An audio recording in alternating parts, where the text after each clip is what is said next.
안녕하십니까. 랩뷰를 이제 시작하시거나 랩뷰를 사용하고 있는데 좀 더 체계적으로 배우자 하시는 분들께 조금이나마 도움을 드리기 위해서 정기적으로 랩뷰 관련된 동영상 강좌를 업로드하고 있는 랩뷰 마스터 유튜브 채널입니다.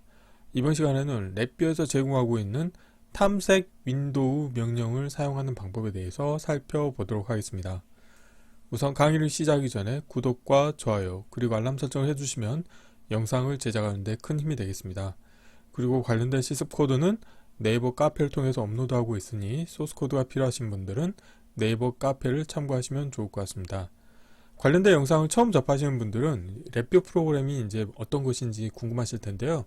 간단하게 랩뷰에 대해서 잠깐 소개를 해드리면 랩뷰는 이제 그래픽 기반 언어가 되겠습니다. 그래서 1986년도에 제프 코더스키라고 하는 사람에 의해서 태생된 언어가 되겠고, 관련된 언어는 이제 내셔널 인스트루먼트라고 하는 회사에서 이 관련된 소프트웨어 플랫폼을 제공하고 있습니다. 그래서 이 내셔널 인스트루먼트라고 하는 회사에서는 계측 장비, 다양한 계측 장비뿐만 아니고 이 계측 장비를 원격으로 제어하기 위한 소프트웨어 플랫폼으로 이제 랩뷰라고 하는 것을 제공하고 있어서 피저빌리티를 검증하실 때 아주 손쉽게 구현할 수 있는 소프트웨어 플랫폼과 하드웨어 플랫폼을 제공하고 있습니다. 그래서 특히 이제 뭐 연구실에서 어떤 피저빌리티를 확인하신다던가 아니면 회사에서 단기간에 프로토타이핑을 하고 싶다 그러신 경우에는 이 내셔널 인스트루먼트라고 하는 회사에서 제공하고 있는 다양한 이제 하드웨어 플랫폼과 이 랩뷰를 이용을 해서 개발 기간을 단축시킬 수가 있는 그런 프로그램이 되겠습니다. 태생이 이제 계측 장비를 원격으로 제어하기 위한 목적으로 태생한 언어다 보니까 계측 장비를 핸들링하기가 매우 유용한 언어고, 뿐만 아니라 이제 큰 규모의 계측 장비 업체에서는 기본적으로 랩뷰 디바이스 드라이버를 제공하고 있기 때문에 만약에 계측 장비를 사용하고 계시다 그러신 경우에는 관련 업체를 통해서 랩뷰 디바이스 드라이버를 제공받아서 이 드라이버를 이용해서 윈도우 어플리케이션 프로그램을 개발하실 수가 있게 되겠습니다. 그래서 아직까지 이 랩뷰를 접해보지 않으신 분들이 계시다고 하면은 이번 기회에 이 랩뷰 프로그램에 관심을 가져보시면 좋을 것 같습니다. 이 관련된 채널에는 이 랩뷰를 응용할 수 있는 분야에 대한 이제 랩뷰 소개 영상과 그 다음에 랩뷰 프로그램을 다운받아서 설치하는 방법에 대해서도 영상이 있고, 그리고 랩뷰를 처음 접하시는 분들에게 초보자를 위한 기초과정이라고 해서 총 25번에 걸쳐서 문법을 이제 속성으로 이렇게 그 동영상 강좌를 올려놓은 게 있으니까요. 관심 있으신 분들은 랩뷰를 다운받아서 설치하신 다음에 초보자를 위한 기초과정을 통해서 기본기를 다지신다고 하면은 손쉽게 이 랩뷰 프로그래밍을 하실 수가 있게 되겠습니다.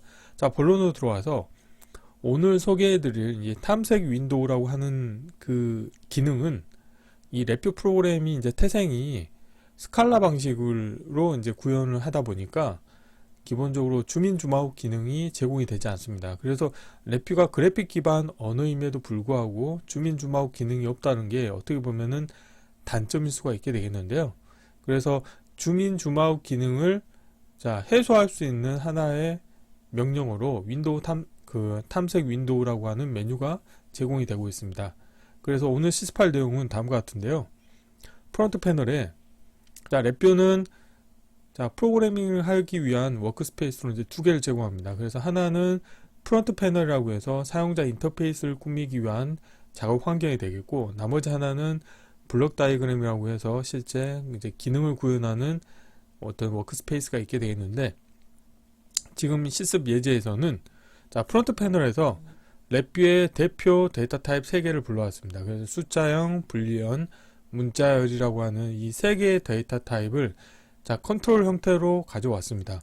그리고 나서 이 관련된 3개의 사용자 인터페이스를 동일하게 하나를 복제를 하는 거죠.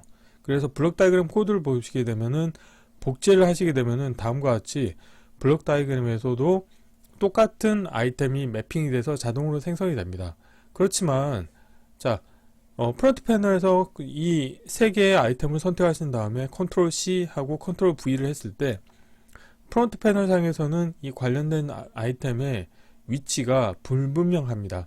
그렇기 때문에 이 관련된 아이템의 위치 정보를 확인하기 위한 방법 중에 하나가 풀다운 메뉴 중에서 보기 카테고리 아래에 탐색 윈도우라고 하는 명령어가 있는데, 이 관련된 메뉴를 선택하시게 되면은 이 우측 하단의 그림에서와 같이 현재 프론트 패널에서 보여주고 있는 부분은 옅은 회색으로 표시가 되어 있고, 나머지 보여주지 않는 부분에 대해서도 좀 짙은 회색으로 표시를 하고 있습니다. 그래서 새로 생성된 아이템 3개 같은 경우는 우측 하단에 위치하고 있는 것을 확인하실 수가 있습니다. 그래서 프로그램을 이제 운영을 하실 때 큰 규모의 프로그램을 내가 개발한다 이런 경우에는 어떤 아이템을 추가하거나 또 삭제를 했을 때 어느 위치에서 그 아이템이 있었는지 있는지 이런 정보를 확인하기 위해서 이 탐색 윈도우를 사용하는 경우가 있게 되겠습니다.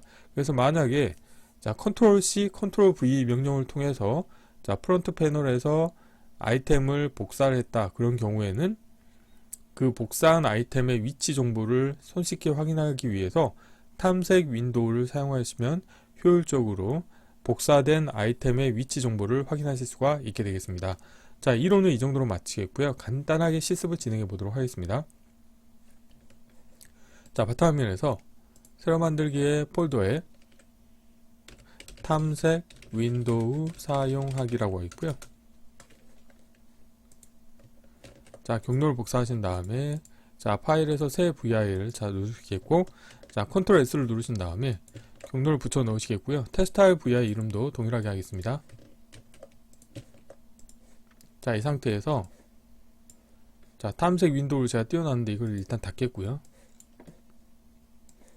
예를 들어서 프론트 패널 같은 경우 사이즈를 이제 많이 키워놓지 않는 상태에서 이 정도에서 컨트롤 팔레트라고 하는 게 있어서 이 컨트롤 팔레트에서는 카테고리별로 내가 사용하고자 하는 사용자 인터페이스를 제공하고 있습니다. 그래서 실버에서 우선 숫자형에서 숫자형 컨트롤 하나 가져오시겠고요. 불리언에서 누름 버튼 하나 가져오시겠고요. 문자열에서 문자열 컨트롤 가져오도록 하겠습니다. 이렇게 가져올 때마다 이 블록 다이어그램에도 똑같은 아이템이 매핑돼서 생성이 되는 것을 확인하실 수가 있게 되어 있고요. 이 상태에서 예를 들어서 지금 프론트 패널의 사이즈를 이만큼 딱 설정해 놨습니다. 블록 다이어그램에서 예를 들어서 이 아이템 3개를 선택하시고 나서 컨트롤 키를 누르신 다음에 마우스 왼쪽으로 드래그 하시게 되면은 복제가 됩니다. 그런데 지금 보면은 이 복제된 거의 위치에 따라 가지고 프론트 패널에서 보이지 않고 있죠. 그래서 이 관련된 블록 다이어그램에서 새로 생성된 이 아이템에 해당하는 그 사용자 인터페이스가 어디에 있는지를 확인하기 위해서 두 가지 방법이 있을 수가 있습니다. 예를 들어서 숫자형 2라고 하는 숫자형 입력 컨트롤이 어디에 있는지 궁금하다 그러면은 마우스를 더블 클릭하시게 되면은 관련된 부분으로 자동으로 이렇게 이동을 합니다. 이 방법도 있지만, 아니면 예를 들어서 오늘 소개해 드리려고 하는 보기에 탐색 윈도우를 누르시게 되면은 다음과 같이 프론트 패널의 윈도우 상에서 현재 보여주고 있는 게 이 부분에 있고 새로 생성된 아이템이 이 오른쪽에 있다는 것을 확인하실 수가 있습니다. 그래서 다음과 같이 탐색 윈도우에서 마우스를 이렇게 이동을 하시게 되면은 내가 이동하고자 하는 위치로 정보를 이렇게 표시하실 수가 있게 되겠습니다. 그래서 예를 들어서 이 부분 보이지 않았던 부분을 다음과 같이 이렇게 가져와서 표시를 해 주실 수가 있게 되어 있고요. 마찬가지로 블록 다이어그램을 가시게 되면은 블록 다이어그램도 마찬가지로 다음과 같이 이렇게 표시를 해주는 이런 기능을 제공하고 있습니다. 그래서 이 탐색 윈도우라고 하는 거는 사용자 인터페이스나 블록 다이어그램 코드가 이제 규모가 커질 경우에는 내가 이동하고자 하는 위치 정보가 어디에 있는지를 손쉽게 확인할 수 있는 방법으로 이 탐색 윈도우를 사용하시게 되면 코딩을 하시거나 아니면 디버깅을 할 때 좀 더 효율적으로 내가 원하는 코드의 위치 정보를 확인하실 수가 있게 되겠습니다. 그래서 이번 시간에는 간단하게 랩비에서 제공하고 있는 어떤 그 개발 환경 중에 하나로 탐색 윈도우를 사용하는 방법에 대해서 살펴보았습니다. 이번 강좌는 이상으로 마치겠습니다. 감사합니다.